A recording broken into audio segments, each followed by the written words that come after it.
Hey there guys, how's it going? My name is Sumedh Chatterjee from the Flow Zone Academy, and I'm a flow state coach, which means that I help you feel better and perform better. Today, I want to speak about the importance of release. Now, a lot of us hear release and we're not even sure what that means. What does that mean? Letting go. All right, what do I let go of? All right, that's the first thing we've got to really start to figure out is what are we letting go of? Now, there's emotional release, spiritual release, physical release. All right, there's many different kinds of release. So we first have to get really, really clear. Now, I think it's important to also speak of catharsis because that's an emotional type of release. Understand that once we let go, we also deal with the internal conflicts. A lot of the times we have internal conflicts. Maybe I'll do this, maybe I'll do that. We start debating, we start getting into processing various data in our brains that don't make any sense. And so this is about integration. This is about bringing them all together, but also once it's coming together, they're gonna be little clunks of information that don't suit you, that don't serve you, that aren't there for you. And so it's up to you to let them go. Now there's so many types of release, okay? It doesn't have to be one kind of release. There can be thousands of kinds of releases. I would say the most effective one is through the breath, okay? Now, through the breath, you can actually listen to the fact that you're letting something go by exhaling with a sound. So like a or a sh or a s. It reminds your subconscious mind that, okay, actually this is being let go of, okay? Now, there's many other kinds of release. Even cutting your nails is a release, right? Getting a haircut is a release. Burping, farting, right? These are releases too. Orgasm, right? What else is a release? A letting go of an old identity. That's also a type of release, okay? So once we speak of like the specificity of what exactly we mean by release, then we can sort of create the system for that release. The word catharsis in Greek means purging or cleansing. Okay, so you can kind of understand it has a kind of purification effect. Okay, a cleansing effect. You feel clean. You don't feel impure, like you're holding in all the stuff that is there to be toxic or sabotage you. Now, a common type of release is also trauma release. Now, this is done through many different types of modalities. There's biodynamic breath work, there's bioenergetics, there's so many different kinds of types of release that really control the mind and the body together at times too. Like physiotherapy can also, in certain points, if you have pressure points, you press on a certain point, specifically the diaphragm, it lets go of a lot of emotional wounds. Or suddenly you'll feel like, wow, I feel like crying. I didn't know what was that. Like, why did I end up just crying like that? Well, the thing is, those are the unprocessed emotions, okay? And the thing is, our tears are actually very healing. Like, for instance, our tears release oxytocin, our laughter creates happy endorphins. So actually, a lot of our releases have signs or symbols that tell us that, okay, this is for our own benefit, for our own healing, and it's to feel better, all right? Now, if you take a look at the flow cycle, you see that release is the second phase of the flow cycle, okay? Now, in terms of the flow state, release is also very, very correlated with nitric oxide, so the blood flow, all right? So in order to flush the blood, it needs to flow, it needs to circulate, okay? And it needs to move around through the body. So we get certain aches, pains, tensions also because we don't move around as much. However, also it's important to note that our subconscious mind solves a lot of issues for us if we set the intention for it too. So are you writing down your problems? Are you actually going forward and making steps to let go? Because letting go isn't an easy process. If you have years of unresolved trauma that you're letting go in one brief session with somebody, it can all come whoa, like a volcano. However, it's very, very useful to almost imagine it like a balloon. And if you don't let the balloon go all at once, but what you do is you release and hold, release and hold, release and hold. Think of it like progressive muscle relaxation. Okay, you squeeze a muscle, like let's say you clench your fist, you let go, let go, let go, let go, let go, until it becomes easier, it becomes softer. Okay, if you try to squeeze sand, it's going to go through your fingers, but if you hold it softly, you can actually hold the sand. Okay, so similarly, that's what letting go does, is it gives us a sense of ease, a sense of softness within the body, a sense of lightness, a sense of freedom, or a sense of liberation. Now, these are kind of, uncommon terms. In Hinduism, we call it moksha, right, or liberation. We can also go into the Buddhist concepts of satori experience. However, when you look at primarily just your release, it's not going to look like anybody else's. So it's also important to create your own individual state of what this means to you. All right. So yes, there are different people who suppress emotions. There's different people who, dump emotions on other people. And yes, there are people who become the artists or the transmuters. Now, releasing is almost like understanding that and getting to a point that you need to clear out the emotional gunk for new, positive, healthier emotions to come in. If you want new experiences to come in, if you're not holding on to the past, different grudges, different things that you feel like, you need for your identity to feel safe, etc., it's really important to configure that, okay? Now, there's many different processes of release. There's emotional freedom technique, which I can go through briefly here. So basically what you do is you can imagine whatever you guilt, shame, feeling of stuckness that you feel inside of you, give it an image, right? Give it an image internally. So let's say I feel like there's an anchor in my heart and it feels really heavy. Okay, now go into it a little bit more. Describe it.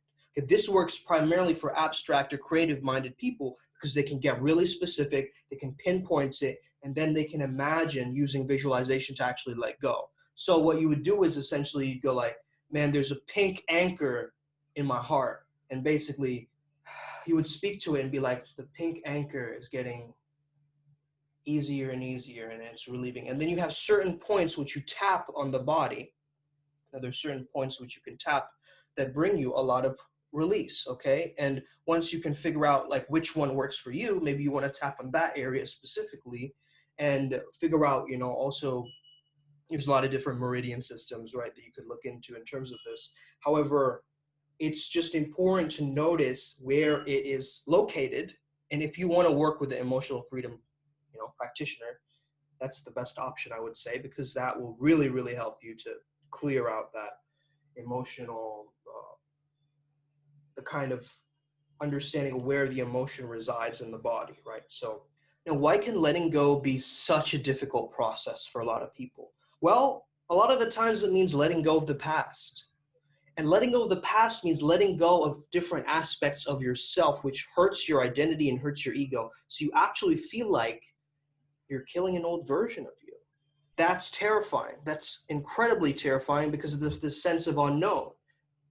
Like, what happens if I don't have that aspect of me, right? What if? If you look at the consciousness scale, David R. Hawkins, I would say that letting go is somewhere in the realm of acceptance, where you actually allow the feelings to process and you embrace change. You don't fight against it. You don't fight against the resistance. Now, it's important to note that letting go does not mean that you don't care, and letting go does not mean that you are going to forget about it. Okay? Time does not heal. It's what you choose to do in that time that heals. Okay? So it's important for you to recognize that in Buddhism, they might have a different understanding of how you have to let go of attachment and desire. Now, why do we let go of attachment? Why do we let go of attachment? Well, because if we cling onto this physical realm for survival and our need for feeling secure and like who we are and our identity and all this kind of stuff, it will constantly put us in a state of feeling unsure, feeling uncertain, and life becomes this thing of like trying to manage uncertainty, right? But if you can become friends with the uncertainty, if you can understand that attachment comes from a frequency of fear, that actually, if I must be attached to it, that means I'm afraid to let go, right? So letting go always has this like elements of letting go of fear as well, and embracing love. Before recording this video, I actually did a release, which was something I call the shower meditation.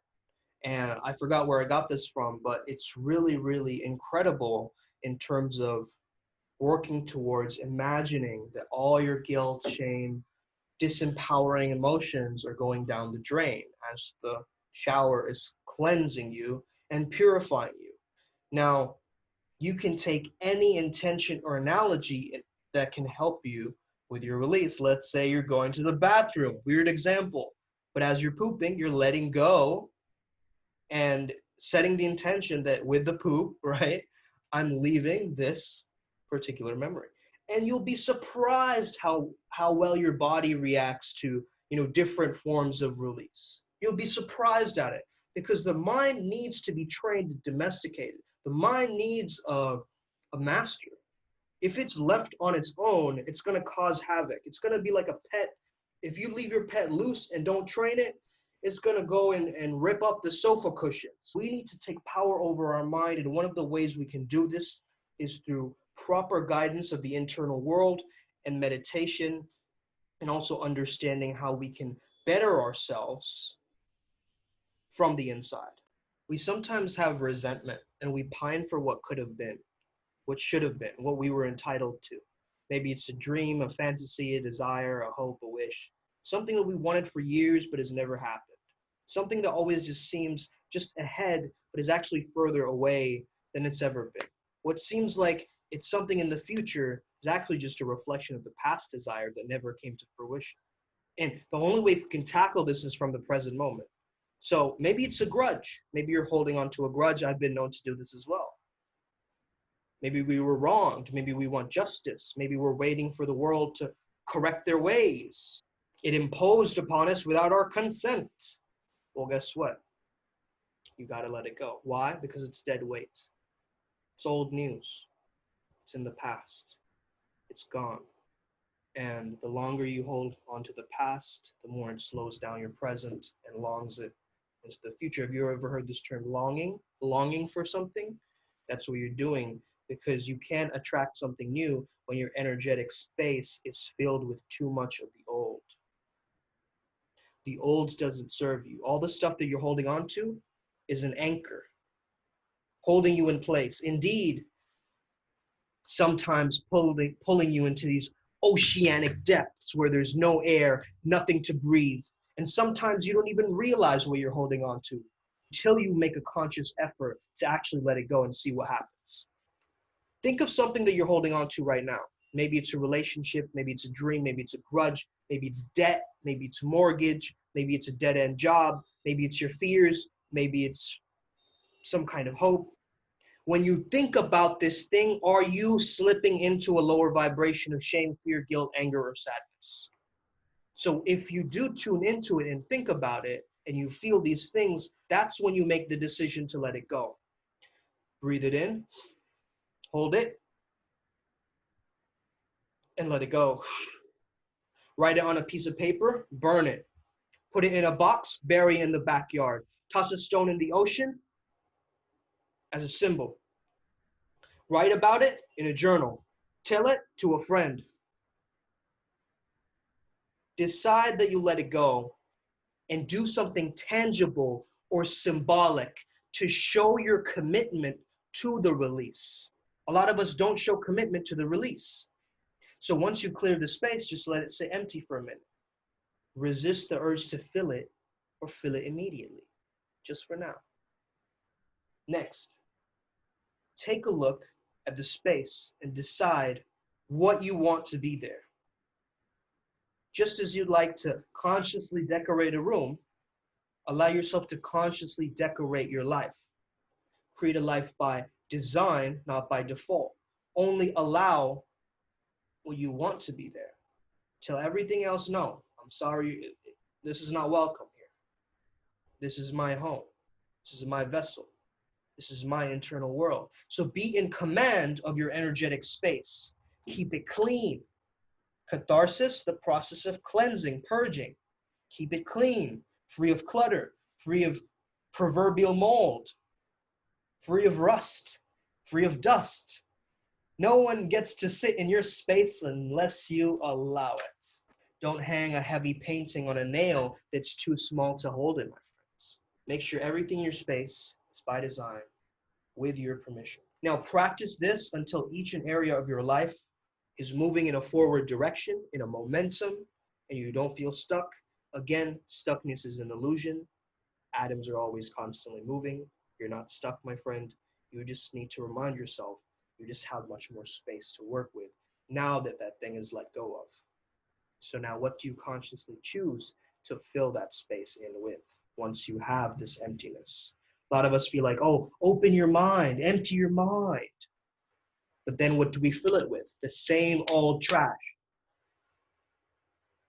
So once you let go, you have a responsibility to close the gaps and fill that in with newer things. And maybe over time, a few years from now, those things will also get older. And guess what? You got to let go again. It's a process. It's not a thing.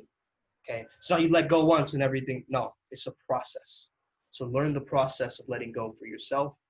Create different ways that you let go throughout the day and keep that flow state running. All right. Have an amazing day. May the flow be with you and stay lit.